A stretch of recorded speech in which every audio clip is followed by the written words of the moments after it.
je suis avec M. Mbida, le président du comité de santé de l'air de Koningui 1.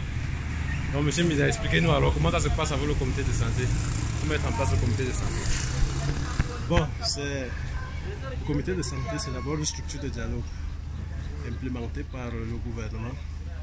Parce qu'en fait, la politique du gouvernement, c'est de travailler avec la communauté au niveau de la santé pour implémenter leur plan d'action. Le comité de santé, donc, se passe sous l'organisation du district de santé, en passant par les chefferies qui désignent leurs représentants pour pouvoir déterminer à travers un vote le président du comité de santé. Donc c'est ça le processus. Donc les chefferies envoient une personne.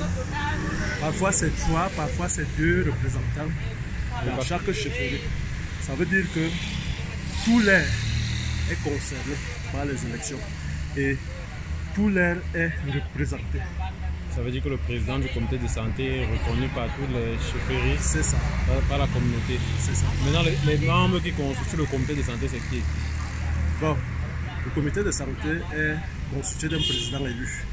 Et ce président met sur pied un bureau avec lequel il fonctionne pendant le mandat de 5 ans. Bon, là, en fait, c'est pas dit que c'est renouvelable, mais ça dépend de ce que vous avez fait comme action. Et c'est là où vous pouvez peut-être être reconduit. Okay. Et les réunions du comité de santé se déroulent à quel moment? Ça dépend du planning des activités du 10 bureaux. Ça peut être une fois les 3 mois, une fois les 6 mois. Et sous la coordination du chef de l'air de santé. Parce qu'il y a une différence entre le président du comité de santé et le chef de l'air. Oui, et quels sont les avantages d'être président du comité de santé ou alors d'être membre du comité de santé? Bon, ne disons pas que c'est un avantage. Nous voulons juste nous engager à servir la communauté à travers l'État. Parce qu'en fait, nous en sommes les représentants. Donc lorsqu'il y a une politique en matière de santé que l'État voudrait implémenter, il passe par nous. Et nous saisissons, comme on vous a dit, les chefs, les représentants et tous les États savent que nous sommes là.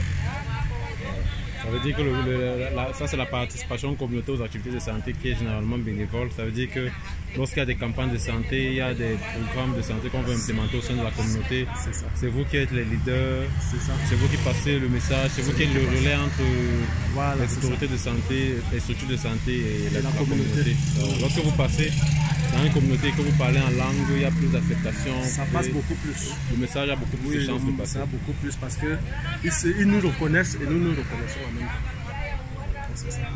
C'est ça la santé communautaire. C'est ça. Next. Derrière.